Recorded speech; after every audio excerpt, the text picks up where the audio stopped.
Tungod kay IP community man ang Barangay Lamyawan, so sama sa naandan ang uban nga mga buntis, labi na katong lagyo nga mga sityos namo, mas prefer sila nga manganak sa ilahang balay. Sa una, sir, dili pa sila aware nga ang buntis dapat mag-prenatal. Kay murag wala na silang mga una-una inanak. Kay ang uban manggod nga buntis, layo nya na ako'y uban nga kulang pod kayo sa education, murag kayo sila kasabot ba.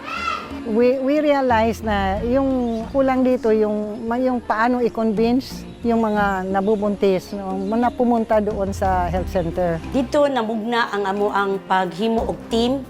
Mahimo nga ang tanang buntis matabangan mi sa mga official nga ma-quality prenatal care. Every month, mangatag sila sa akwa og report, black and white, para ma-evaluate ko kung unsang mga problema sa matag sityo. Dako gyud kaayo ang nahimo sa WHO pag IEC o pag-edukar sa amo kay sa una wala pa mi nakahatag og serbisyo nga mag-saving ang buntis. Ito po mga BHW, gi-train po sila pag unsaon pag pregnancy tracking. So matrack na nila kung kinsay mga buntis o kinsay mga high risk. So naningkamot karon ang barangay government o kauban ng ato local government unit nga mahinay-hinay na pasabot sa mga tao nga kinahanglan kay naa naman tay health center, naa naman tay birthing facility sa ato ang munisipyo nga gina-encourage na gyud namo ang mga buntis nga didto na gyud sila mga nakay para safe ang ilahang anak ug sila pud nga mga inahan.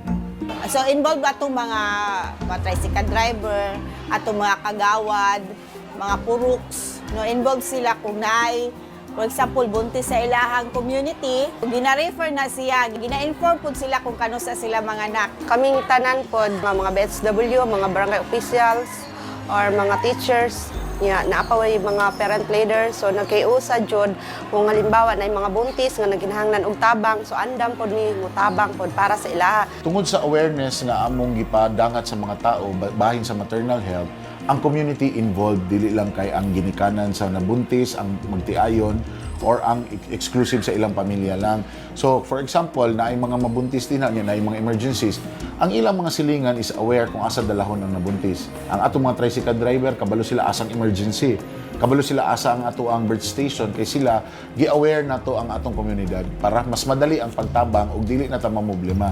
Nag-create me og health team mo na ginatawag og BMCMT, Barangay Maternal Child Management Team. Mao na ang dako nga nakatabang nga wala gyoy mga inahan nga mamatay diri sa Barangay Buhangin kay ang tanan naglihok jud.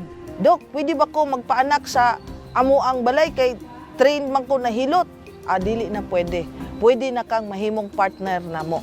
So dako kaayo ni siya nga tabang since naanay counterpart ang barangay with regards to logistics and services sa ato ang MNH. So nakita nako kung unsa ka kanang kalig-on ang ako ang programa sa panglawas tungod sa mga partners na atong gibuhat. Tungod sa suporta sa barangay, naanay regular consultation and visitation aron mahimo siyang accessible sa ato ang mga buntis. Nagkagamay na ang nanganak sa balay, tapos karon 0% namin nga nanganak sa balay.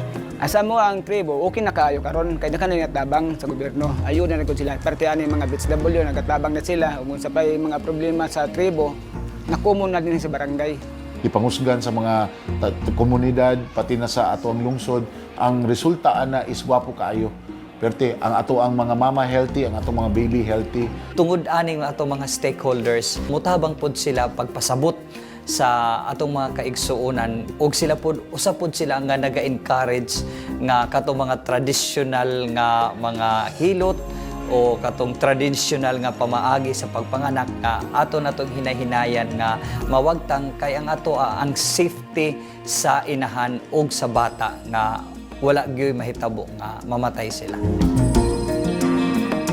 So, let me summarize the video about stimulating maternal and newborn health uptake in communities. So, in Barangay Lamyawan, Davao Oriental, many pregnant women are unaware of prenatal checkups and rely solely on giving birth at home due to lack of knowledge about prenatal care and the high risk of pregnancy. But due to barangay health workers in Lamiawan, Davao Oriental, they did their best to implement prenatal checkup and visit pregnant women in their homes to educate them about their pregnancy. So, we all know na mayroon pa talagang mga buntis or mga tao ngayon na nanganganak pa sa kanilang bahay. Tapos, lack of knowledge sila about sa high risk ng pregnancy.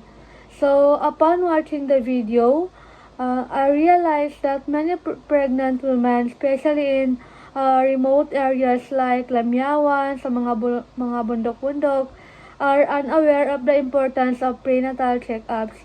Due to a lack of knowledge and access to healthcare, they rely on traditional home births without medical supervision, like what I've said, na nag-aasa lang sila sa birth home. Tapos, this increase the risk of complications such as high blood pressure, infections, and premature birth without proper prenatal care. Both the mother and the baby face serious health risks. Education and awareness are crucial to ensuring a safe pregnancy.